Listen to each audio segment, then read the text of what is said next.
Okay, we'll be glad to take your questions. You mentioned progress is being made, but we don't have a timeline of when water will be restored for the people here, making it difficult for people to plan how to move forward. What's your expectation for having water restored in Western North Carolina? Well, that's going to be a community by community event because we had more than 50 water systems throughout Western North Carolina that were impaired or destroyed.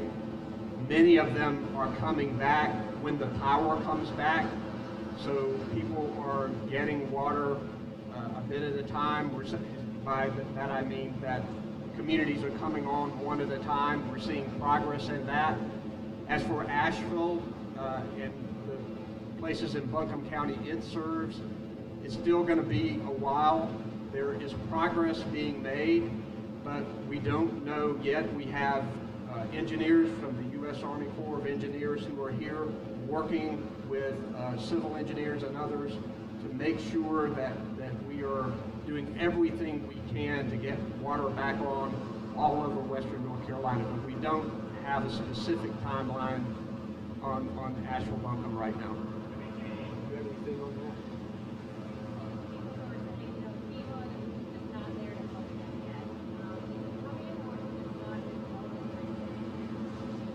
People who are saying that are misinformed or intentionally providing misinformation. We have thousands of local, state, and federal officials who are working in North Carolina and who are making sure that people have what they need.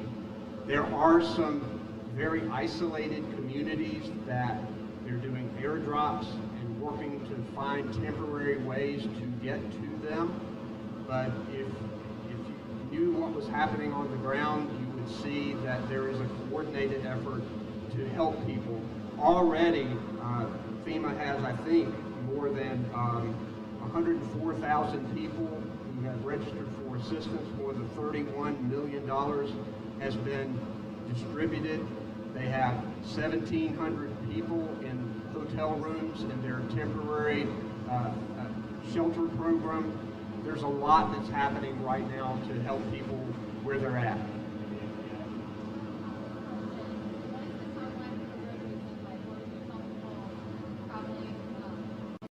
We still don't want tourists coming to Western North Carolina right now.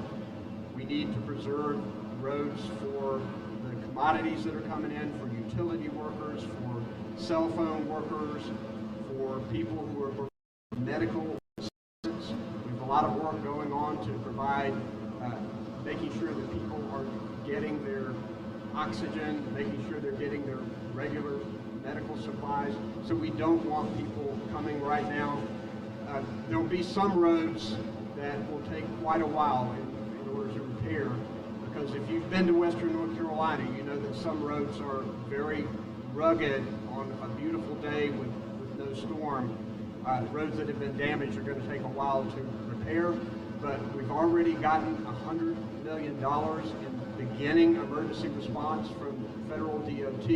Our state legislature is going in Wednesday to provide additional funding. So we've got everybody on the ground working to repair these roads.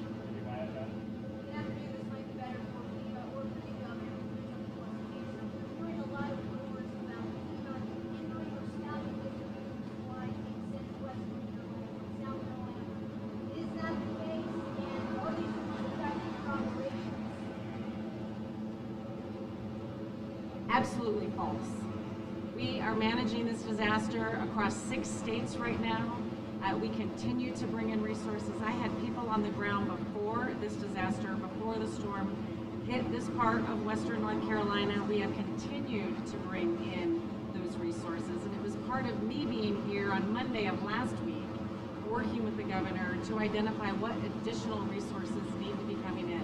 I mean, if you've been out here and you've seen the air traffic coming in here and moving out into the communities, they are moving supplies, FEMA supplies, but also donated supplies. We have thousands of people on the ground, not just federal, but also our volunteers in the private sector. And frankly, that type of rhetoric is demoralizing to our staff that have left their families to come here and help the people of North Carolina. And we will be here as long what had an effect on operations? Oh, the rumor, I mean, what it does is it really affects the morale of our people who are trying so hard to get into communities. But the biggest effect, I would say, is people that have been impacted are afraid to apply for our assistance. Assistance that then they can get a hotel room. They can get reimbursement for some of the costs or damages to their home. If I can't get them to apply, I can't give them the money and the resources that they're eligible for. And we're hearing that people are afraid to apply for the assistance. And so we need them to know. I've heard rumors that if you take our $750 and don't pay it back, we're going to take your home. Absolutely false. The $750 gets you money to help with your medicine or the food you lost in your refrigerator. And then we're going to give additional money for the repairs to your homes and the items that were lost. We're going to help with any rental that they incur or any of the displacement costs if they went and stayed at a hotel. All of that reimbursed. And I can't give it to them if they don't apply. And if people are afraid to apply, then it is hurting them.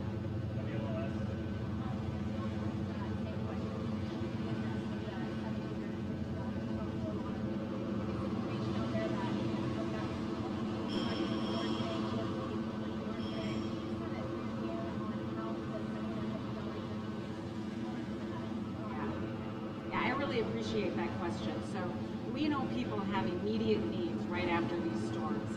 And so what we want to do is just push a little bit of money out into the community to help them, again, for medicine. When I went into Walmart the other day and I saw people going in to buy supplies, that's what that money's for. So they can go replace the food, clothing that they lost, and they can just have those first few days of support. But we give additional assistance. We will be able to help them with any costs they incurred if they're renting a place, if they went to a hotel.